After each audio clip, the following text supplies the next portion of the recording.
시간 구원의 능력을 주는 복음이라는 제목으로 하나님 말씀 선포하겠습니다. 말씀을 통해서 성령께서 각 사람에게 맞는 은혜를 주시기를 바랍니다. 그런 마음을 담아 옆 사람과 한 번 더 인사해 볼까요? 고정적인 멘트인데 은혜 많이 받으세요. 은혜 많이 받으세요. 네, 성도님들 어느덧 한 해가 마무리되고 있습니다. 분주한 가운데 한 해를 정리할 틈도 없이 시간이 왜 이렇게 빨리 가는지 모르겠어요. 이제 우리는 곧 새해를 맞습니다. 새해가 되면 항상 인사하는 게 있죠. 뭐라고 인사하나요? 새해 복 많이 받으세요 라고 인사를 합니다. 우리 중에 복 받기 싫어하는 사람 있나요? 아무도 없죠. 저주받고 싶은 사람 있으신가요? 아무도 없죠. 모두가 다 복을 받고 싶어 합니다. 성도님들은 어떠한 복을 받고 싶으신가요? 여러 가지가 있을 줄 압니다. 그런데 문제는 우리가 아무리 복 받으라고 인사는 하지만 실제로 우리가 행복한 삶을 살고 있는가라는 것이죠. 사실 행복할 때보다 힘들고 지칠 때가 더 많은 게 우리 삶입니다. 우리는 살아가면서 수많은 문제들, 수많은 걱정, 또 두려움 가운데 살아가고 있지요. 사람들을 만날 때는 반갑게 웃으면서 인사를 하지만 다들 마음속에 여러 가지 염려와 두려움들을 안고 삽니다.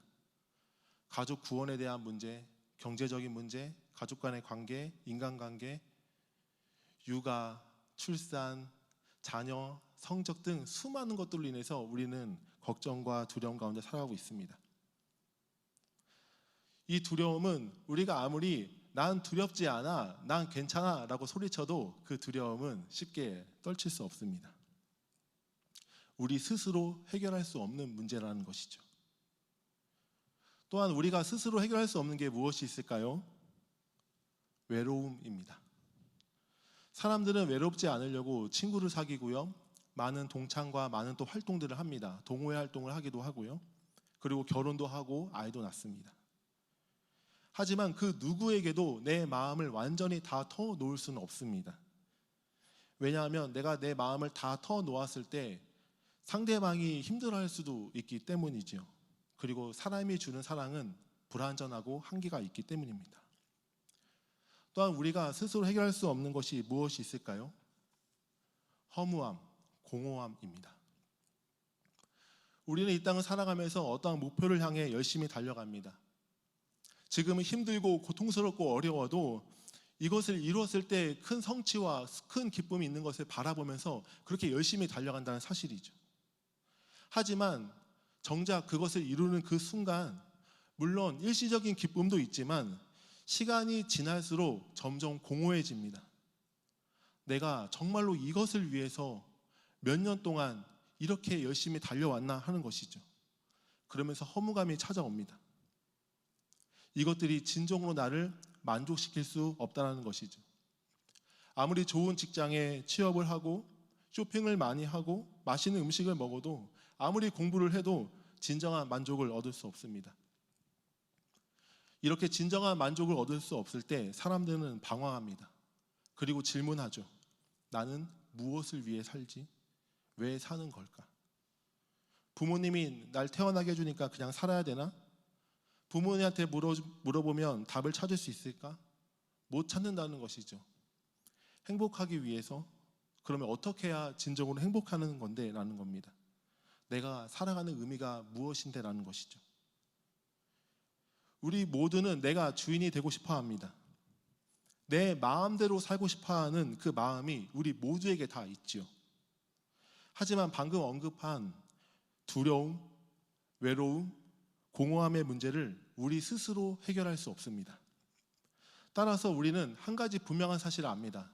나는 신이 아니라는 거죠. 다시 말해 내 삶의 주인은 내가 아니라는 겁니다. 그 증거가 나는 한계를 갖고 있기 때문이고 결핍을 갖고 있기 때문이죠. 성경은 우리에게 이 모든 원인들을 분명하게 이야기합니다. 한마디로 말하고 있어요. 사람이 하나님을 떠났기 때문이다.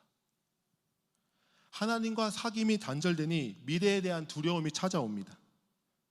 하나님과 사귐이 단절되니 본질적인 외로움이 찾아오는 것이죠.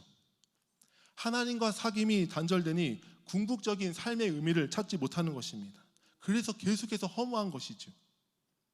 사람은 하나님을 떠나면 진정한 자유를 얻을 줄 알았는데, 내가 하나님이 될 줄 알았는데, 아니, 오히려 죄의 지배를 받습니다. 죄의 노예로 비참하게 살다가 영원히 심판을 받을 수밖에 없는 그런 존재가 된 것이죠. 따라서 우리가 겪는 이 고통, 이 사회 구조는 하나님께서 원래 창조하신, 디자인하신 것이 아닙니다. 하나님은 어떠한 분이십니까? 복 주기를 원하시는 분이십니다. 동상 중앙에 있는 선과 악을 알게 하는 나무 열매를 제외하고 모든 것을 마음껏 먹게 하셨어요. 한마디로 먹고 사는 걱정 없이도 되는 세상을 하나님이 꿈꾸신 거죠. 또한 아담이 하와를 처음 봤을 때 너는 내 뼈 중에 뼈요 살 중에 살이라고 고백합니다. 우리가 서로 진정으로 하나다라는 고백이죠. 죄가 있기 전에는 인간관계에 대한 문제가 전혀 없었습니다. 하지만 죄가 들어옴으로 직장, 학교, 가정, 심지어 교회 가릴 것 없이 다툼과 갈등으로 고통이 끊이지 않는 것이죠. 이 모든 것들은 생명이시고 복의 근원이신 하나님과의 단절에서부터 찾아오는 것들입니다. 또한 하나님과 단절되자 유한한 자원을 가지고 서로 경쟁하며 싸우는 파이게임이 시작된 것입니다. 이 사회는 치열한 경쟁 구도를 갖고 있죠. 이겨야 하고 밟고 올라가야 되고 그 가운데 수많은 사람들이 상처받고 탈락하는 그런 구조입니다. 성도님들 생각해 보십시오. 영혼에 비하면 이 땅의 돈과 권력이 사실 그렇게 중요한 것이 아닌데, 영혼에 비하면 이 땅에서 내가 직업이 무엇이고 그것이 정말 본질적으로 중요한 것이 아닌데, 얼마나 공부를 잘하느냐 이게 중요한 것이 아닌데, 이게 전부인 것 마냥 목숨을 걸고 살아간다는 것이죠. 우리는 이렇게 죄로 인해 고통당하며 또한 다른 사람에게 상처를 주며 살아가고 있습니다. 이렇게 치열한 경쟁 가운데 우리가 어렸을 때부터 강요당하는 것이 있어요. 그것은 너 존재 자체를 스스로 증명하라입니다. 그것이 무엇일까요? 가장 먼저 학교 성적이죠. 너가 다른 사람들보다 좋은 성적을 받으면 우리가 널 사회 시스템에서 인정해 줄게, 너를 존중해 줄게 라는 것입니다. 직장과 사업장에서는 실력입니다. 너의 실력으로, 너의 능력으로 너가 소중한 존재라는 것을, 가치 있는 존재라는 것을 증명하라라는 것이죠. 또한 이 사회는 병적으로 외모에 관심이 많습니다. 키가 몇인지, 얼굴이 어떤지, 몸매가 어떤지 이러면서 함부로 사람을 판단하고 평가합니다. 외적인 모습이 바로 눈에 들어온 것은 당연하지만 병적으로 너무 지나치다는 것이에요. 지금도 외모로 인해서 얼마나 많은 사람들이 콤플렉스로 공통당하는지 모릅니다. 외모로 얼마나 많은 사람들이 자존감을 잃은 채 우울해하는지 몰라요. 그래서 우리나라에서는 오죽하면 외모도 실력이다라는 말이 나옵니까? 우리나라를 성형공화국이라고 부르지 않습니까? 이렇게 죄로 물든 사회는 성적, 실력 또한 외모로 너 존재 자체를 증명하라라고 강요합니다. 그리고 이것들을 증명하지 못하면 너는 무시받고 사람들로부터 인정받지 못해도 당연하다고 가르치는 것이죠. 거기에 우리가 알게 모르게 수긍하며 그렇게 사회에 발맞춰 살아가고 있습니다. 또한 우리가 어렸을 때부터 자주 듣고 자주 하는 말이 있어요. 사랑받을 만한 짓을 해야 사랑하지. 결국 착해야 인정받는다는 것이죠. 그래서 거절도 못하고 자기 생각을 말도 못하는 착한 컴플렉스가 생깁니다. 여러분, 이 모든 것들은 무엇을 말해주고 있나요? 우리가 남들보다 실력과 외모가 착해야만 존중받는다, 사랑받는다, 가치 있는 존재가 된다는 것입니다. 이렇게 이 사회는 증명해야 사랑받는 존재, 가치 있는 존재가 됩니다. 그리고 증명하지 못하면 사랑받지 못하고 가치를 존중받지 못하는 게 너무나 당연한 사회라는 것이죠. 이 프레임으로 얼마나 많은 사람들이 상처받고 눈물 흘리고 열등감에 빠져 있는지 모릅니다. 그리고 자신도 소중한 존재가 되기 위해서, 인정받는 존재가 되기 위해서 지금도 잠도 안 자고 공부하며 취업과 진학을 위해서 준비한 사람이 너무나 많습니다. 하지만 언제나 나보다 뛰어난 사람은 있기 마련이고 그 과정 가운데 열등감과 탈진을 겪는다는 사실입니다. 이 견고한 프레임은 죄가 만든 거예요. 그렇다면 성도님들, 복음이란 무엇입니까? 복음은 말 그대로 기쁜 소식입니다. 죄로 인해 비참해지고 왜곡된 사회 가운데 기쁜 소식이 들려왔다는 거예요. 복음의 핵심은 이것입니다. 더 이상 너 존재 자체를 스스로 증명하지 않아도 돼. 더 이상 너 존재 자체를 스스로 증명하지 않아도 된다. 복음은 너가 인정받고 사랑받을 만한 실력과 외모와 성격을 갖지 않아도 돼라고 말합니다. 다시 말해 복음은 너는 존재 자체로 소중한 사람이야. 존재 자체로 귀한 자다라고 말씀합니다. 오늘 본문 말씀 앞부분만 다시 한번 읽어볼까요? 시작. 우리가 아직 죄인 되었을 때. 여기까지 읽겠습니다. 우리가 아직 죄인 되었을 때. 우리가 죄인 되었을 때는 곧 하나님을 대적했을 때입니다. 하나님의 왕되심을 인정하지 않을 때입니다. 하나님을 찾지 않을 때입니다. 이렇게 우리가 아직 죄인 되었을 때 누가 우리를 위해 죽으셨다고 말씀합니까? 예수 그리스도께서 우리를 위해 죽으셨다고 말씀해요. 성도들, 세상은 뭐라 말합니까? 사랑받을 만한 짓을 해야 사랑한다고 말하죠. 의미 있는 존재, 너가 가치를 증명할 때 소중한 존재라고 이야기합니다. 하지만 예수님께서는 우리가 죄인 되었을 때, 다시 말해서 사랑받을 만한 자격이 아무것도 없을 때 우리를 위해 자기의 생명을 내어주셨습니다. 오히려 하나님 앞에 죄인이어서 심판받기 마땅한 자이요, 지옥에 가기 마땅한 자인 우리들이지만 우리를 그렇게 소중하게 여겨주셔서 죽기까지 사랑한 것이에요.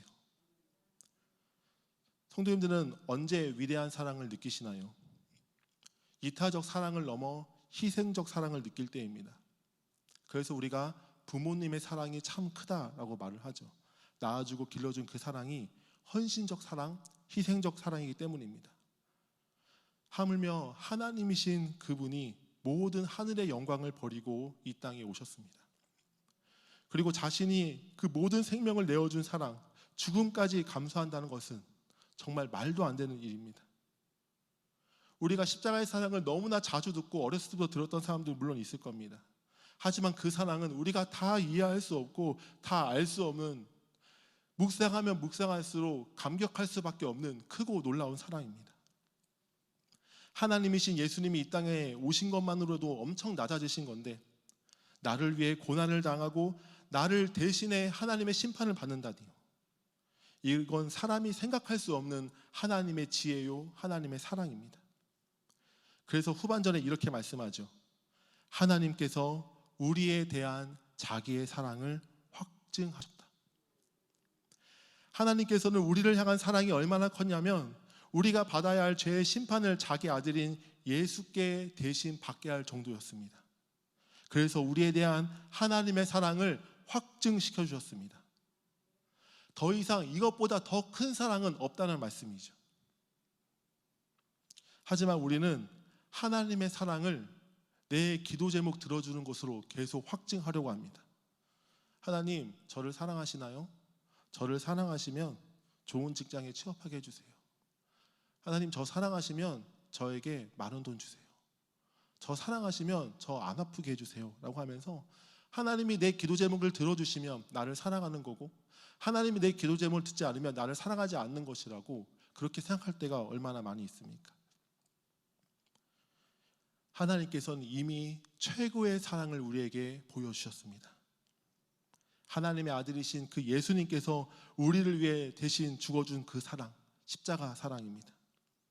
이것보다 우리를 향한 자기의 사랑을 더 표현할 수 있는 방법이 없다는 것이죠. 우린 예수님의 십자가 사랑으로 죄에서 구원받았습니다. 예수님의 대신 심판을 받았기 때문이죠.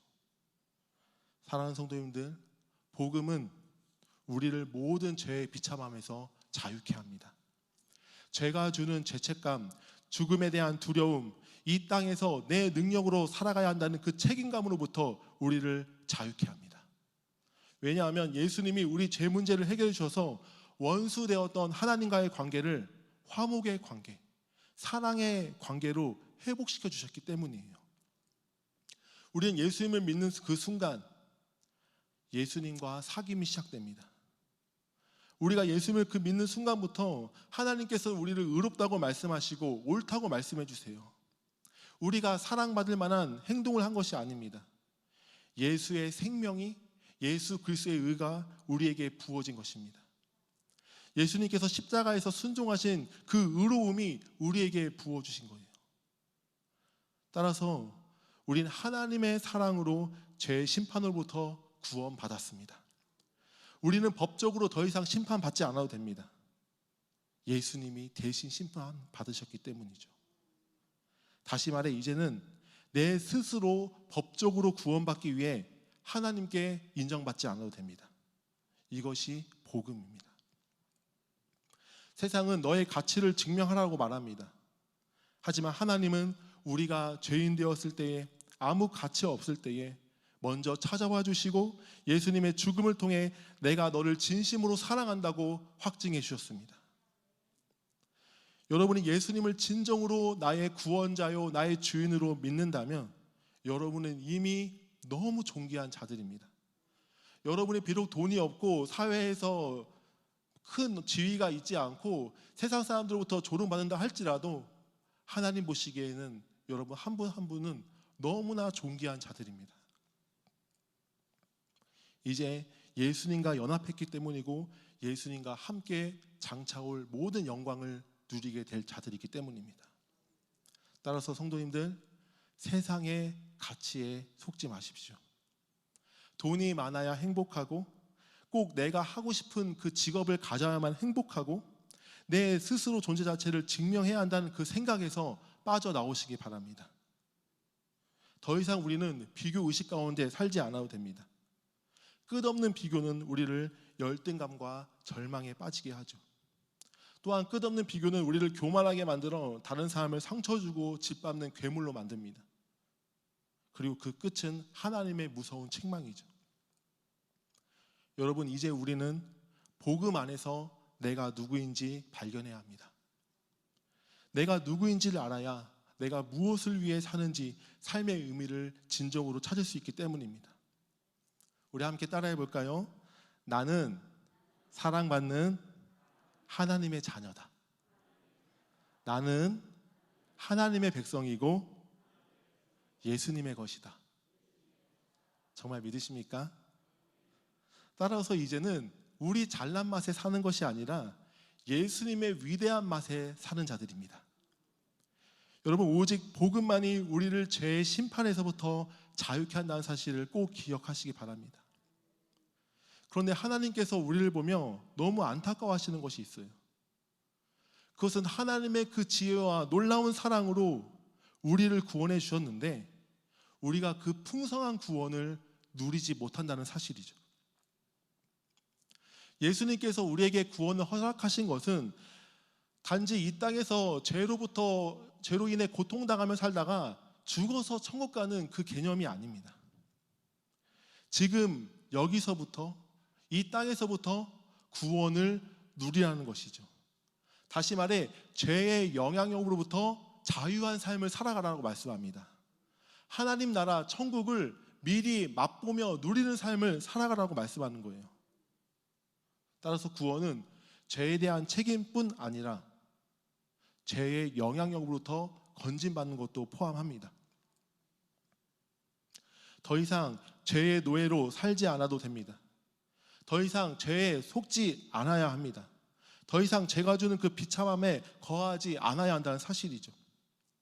왜냐하면 예수님으로 말미암아 우리는 진리를 알게 되었고 하나님과 영원한 사귐에 들어갔기 때문입니다. 이제 우리는 하나님께서 주시는 그 기쁨으로 살아갈 수 있습니다. 내 능력이 아닌 하나님의 지혜와 하나님의 능력으로 살아갈 수 있습니다. 하늘로부터 오는, 위로부터 오는 그 신령한 자원을 누리며 살아가는 것, 이것이 진정한 복입니다. 이것이 앞으로 새해에 우리가 다시 한번 붙잡아야 할 복입니다. 그렇다면 우리가 어떻게 해야 그 구원을 누릴 수 있을까? 참된 만족과 평안을 누릴 수 있을까라는 것이죠. 예수님께서 어떻게 구원을 성취했는지 보면 됩니다. 예수님께서 십자가의 길을 가라고 우리에게 말씀하시죠. 그리고 예수님 자신은 십자가의 길을 묵묵히 가십니다. 나의 뜻대로 하지 마시옵고 아버지의 뜻대로 되길 원합니다로 고백하면서 철저하게 하나님 아버지의 말씀에 순종함으로 구원을 성취하십니다. 따라서 우리도 하나님의 마음을 말씀에 어떻게 할 때 구원을 누릴 수 있을까요? 맞습니다. 하나님 말씀에 순종할 때, 그때 우리는 진정한 구원을 누릴 수 있습니다. 여러분, 죄가 무엇일까요? 단순하게 옆 사람과 싸우고 미워하고 살인하고 이런 문제가 아니죠. 이것은 빙상의 일과처럼 겉으로 드러나는 현상에 불과합니다. 죄는 바로 하나님을 주인으로 인정하지 않고 하나님의 말씀에 거역하며 내가 하나님 되어서 내 마음대로 살아가는 것, 이것이 죄입니다. 따라서 죄의 영향부터 구원받기 위해서는 매 순간 하나님의 주인 되심을 삶으로 인정해야 합니다. 다시 말해 하나님의 백성은 하나님의 말씀에 순종하며 살아가는 자들이에요.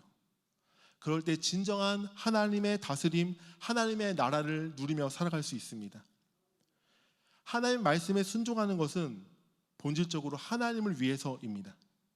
그리고 더 넓은 의미로 우리 자신을 위해서라도 하나님은 순종하라고 말씀하세요. 이것이 무슨 말이냐면, 제가 예전에 물고기 구피를 키운 적이 있습니다. 그때 물고기는 물론 제 말을 알아들을 수 없지만 제가 구피에게 분명하게 이렇게 이야기했어요. 내가 물도 주고 먹이도 주고 똥도 치워주고 히터기도 틀어주고 산소도 공급해줄게. 여기서 마음껏 지내는 거 다 좋은데 단 어항 밖으로만 점핑하지 말아라. 제가 구피한테 이야기했습니다. 물론 못 알아들었겠죠. 그런데 어느 날 집에 들어왔을 때 구피 한 마리가 아무리 찾아도 보이지 않는 거예요. 방바닥을 살펴보니 몇 미터 뒤에 싸늘한 사체로 발견됐습니다.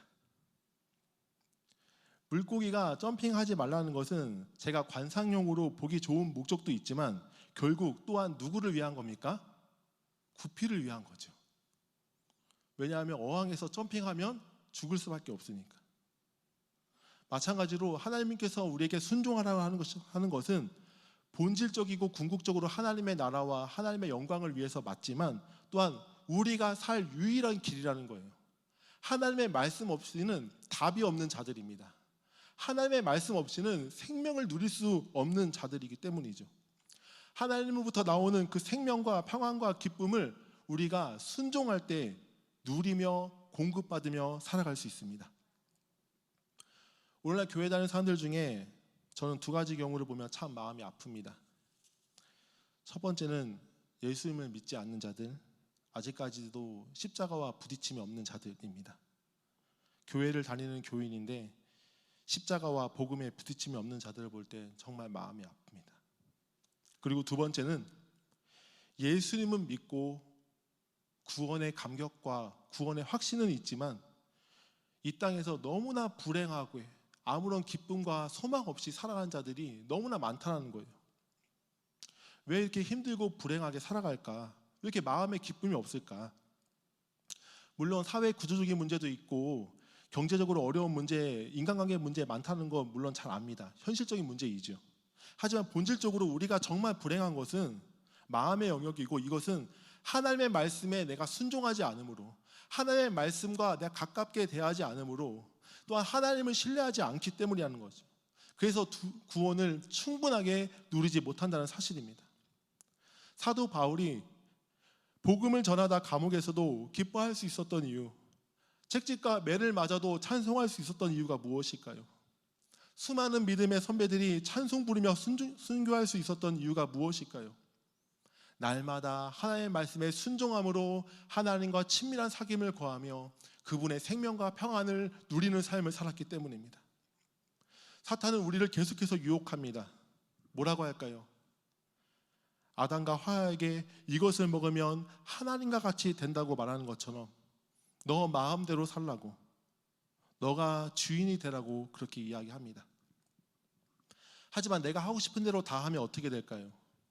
더욱더 비참한 죄의 노예로 살아갈 수밖에 없습니다. 사람은 본성상 이 땅에서 어떠한 행동을 해도 감옥에 가지 않는다고 하면 어떻게 될까요? 살인과 범죄가 끊이지 않을 것입니다. 이 사회가 완전 무질서해 버릴 거예요. 우리는 내 마음대로 살 때 개인적으로나 사회 국가적으로나 황폐해집니다. 따라서 이제는 내가 누구인지 바르게 알아야 합니다. 나는 하나님께 사랑받는 하나님의 백성이다. 죄인 되었을 때 하나님께서 나를 사랑해 주셨다. 이제 우리의 신분이 죄인이 아니라 예수님의 피값으로 의인이 되었다. 이제 우리가 법적으로 의인이 된 것 같이 죄와 싸우며 거룩하게 살아야 한다는 것이죠. 성도님들 생각해 보십시오. 하나님이 죄인 되었을 때 우리를 그렇게 사랑해 주셨는데 여전히 우리가 죄를 사랑하면 되겠습니까? 죄는 내가 주인이 되고자 하는 것, 내 뜻대로, 내 생각과 내 판단대로 살아가고자 하는 그 모든 것들을 이야기합니다. 그리고 그 이면에는 하나님 말씀보다 내가 더 지혜롭다라는 생각이 있습니다. 큰 교만이죠. 그래서 하와가 지혜롭게 할 나무인지라 라고 생각해서 열매를 먹습니다.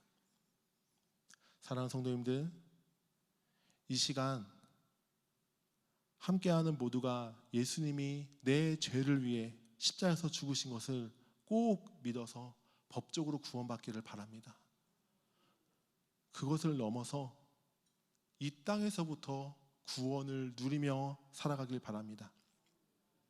그것은 하나님과 자주 만나 교제하고 하나님의 사랑을 경험하고 그분의 말씀에 즐거움으로 자발적으로 순종할 때 가능합니다. 오직 복음만이 나를 죄의 권세에서, 이 죄가 세팅한 그 사회 프레임에서 자유롭게 한다는 사실을 기억하시기 바랍니다. 성도님들 한 분 한 분은 하나님 보시기에 정말 너무나 소중한 자들입니다.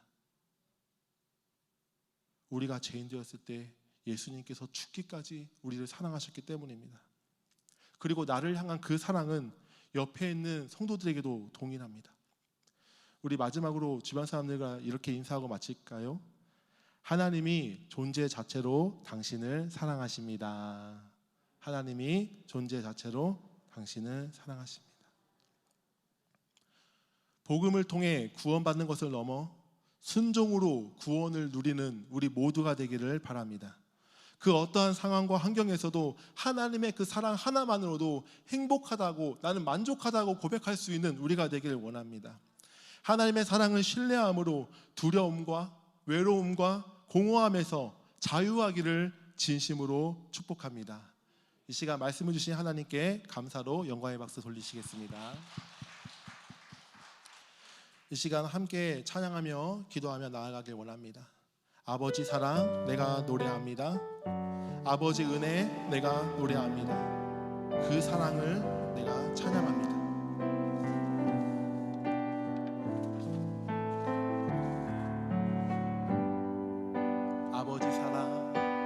아버지 사랑 내가 노래해. 아버지 은혜 내가 노래해.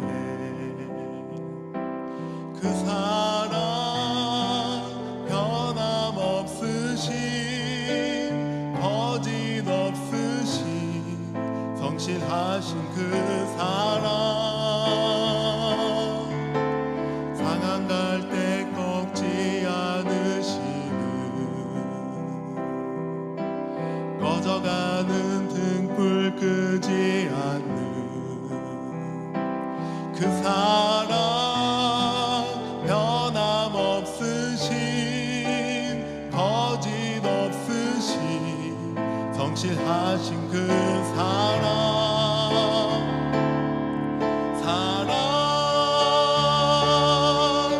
사랑 날 위해 죽으신 날 위해 다시 사신 예수 그리스도 다시 오실 그 사랑 죽음도 생명도 천사도 하늘의 어떤 권세도 끊을 수 없는 영원한 그 사랑 예 다시 한번 고백할까요? 아버지 사랑 내가 노래해 아버지 은혜 내가 노래해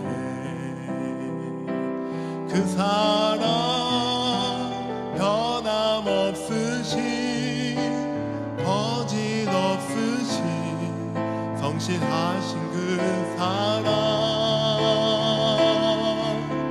상한 갈 때 꺾지 않으시는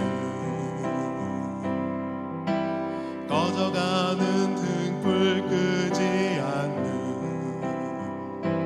그 사랑 변함없으신 거짓없으신 성실하신 그 사랑